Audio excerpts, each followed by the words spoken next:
Welcome back everybody to Hot Rod Guy Garage, and this video is going to be on Project Freetro back here. You know, the How to Make Your Geo Metro Faster series car. So basically guys, in this video we're going to talk about a few things, a few thoughts I've had, and some other things that have went on with Project Freetro in the background. So watch along with me.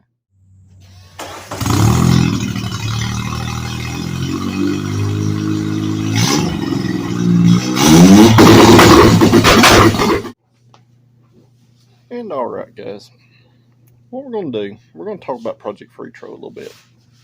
Now, I've still not got my block back from the machine shop. You know, I dropped the crankshaft and stuff off on our way to the No Name Nationals. If you missed those videos, make sure you check those out, where I took Project Phoenix and we raced it all weekend. So basically, I've been thinking, since Project Phoenix works so well, one of my biggest fears, guys, is that if I do something to this car and y'all don't like it, that it's going to tank this video series. So what I need you to do in this video is I need you to comment below what your thoughts are and what you want to see happen with this car from this point. The easy fix would be to put the block back in it that's at the machine shop. We will not have any more cylinder liner issues with that. So basically at this point, the blocks at the machine shop ordered a set of flat top pistons to put in it to raise compression just a touch. Make sure the block's decked and squared. And my intentions were to put it back together like it was and us just continue on that series. Well, at this point, after I got back from No Name Nationals and I seen how well Project Phoenix actually works, being mid-engine and stuff, what do you guys think about mid-engining the 3-cylinder and the 5-speed into the back of Project Freetro? So basically guys, what I'm talking about doing is basically doing another mid-engine swap, but with Project Freetro, using the stock Geo drivetrain. In fact, just using all Geo Metro parts, meaning control arms, you know, everything that can be used. So basically taking a front cut, everything from firewall forward, and transferring it to the back of Project Freetro.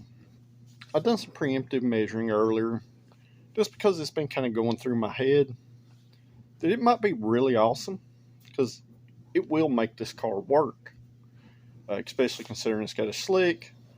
It's probably going to end up being a wheelie riding machine. But one thing it'll also do is bring better data. And what I mean by bring better data is, at this point, this car is a lot faster than what the data has shown. I've proved it time and time again on the street. Obviously not in videos. But the car from about a 30 roll is a little monster.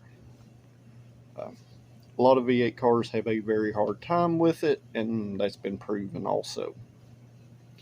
But the problem with getting the data out of it for the series lies in the traction. Now, if you've watched other videos, that the 60 foot on this car is very, very bad. Even after swapping onto the M&H slicks on the front, traction is still a major issue. In fact, the M&H tires don't really seem to work much better than the road race slicks that were on it. Now, if you watch some of my shorts or my No Name Nationals video, you will see where I raced a little Ford Fiesta from J Ray Racing. It's on the same tire. It's front wheel drive, and that little car works pretty well on that tire, but it is quite a bit heavier than Project Freetro. So, in order to get that frontal weight that I need, the most logical thing to do, guys, would be to mid-engine swap this car. That way we can see exactly how fast this G10 based engine is. Mostly because we're never going to get the traction that we need without having 100% like a radial prep surface. And what that means is, you know, if you've ever been to a drag strip and walk across lines and it pulls your shoe off, that's what it's going to take to make this car actually hook, even on a drag slick. So I've been kind of pondering ways of I could get weight out of it and how I could make the car work better. And it's been kind of in my head all weekend that it might be pretty awesome to just do it with a 3-cylinder in the back. Now, if you watch my other videos where I bought the 96 Metro out there, it is a 4-cylinder car. And that was kind of one of my thoughts, was using it for, let's just say, a frame rail donor for the front cut. Now, I'm not necessarily going to cut the car up because it's turned out to be a pretty good car and I've been driving it. But I can do it like Project Phoenix and build a square tube, you know, cradle, so to say, kind of like I did in Phoenix.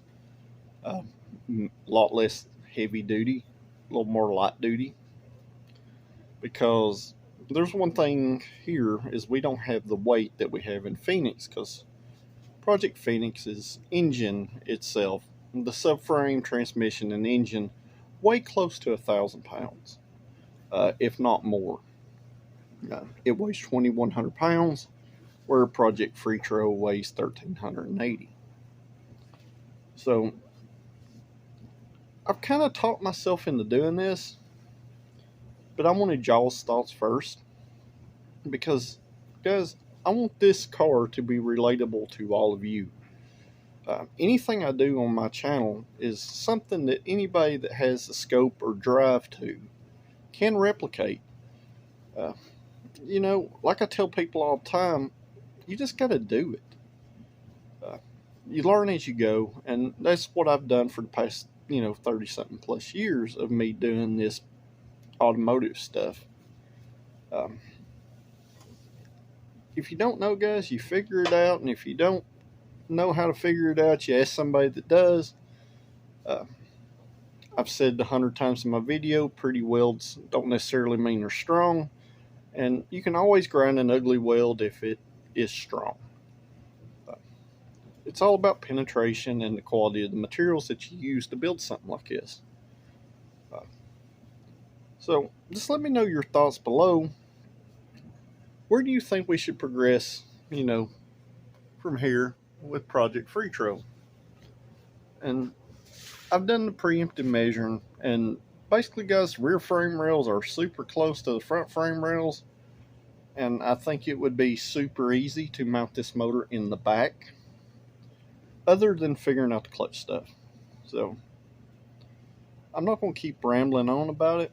I just want to have you guys' thoughts, as I mess that up. And I'm not going to cut that out of this video, because unfortunately, guys, as I get older, stuff like that happens, and might give somebody a laugh. But so, of other things, guys, I do plan, when this motor goes back together, I am going to compound boost this setup, where before we just had the GT 2871. I'm not decided if I'm going to bring the supercharger back into the equation, but I'm fixing to really start leaning on this motor, and I need all the traction I can get. So I know a lot of y'all want to see when the hard parts fail. So far, we're at the block walking cylinder liners. We still had a stock piston and stock rod and a stock crankshaft, and for that part, the transmission's stock, other than I weld the differential up in it. So just let me know below what you think, and I'll see you at the next one. Thanks for watching. HotRodGuyGarage. Now, earlier I identified this car as having 1,000cc deal. I need to read up on what he's done with this thing, because he's got a V6 where the rear seat used to be. Yep. The engine's in the back. Transverse transmission.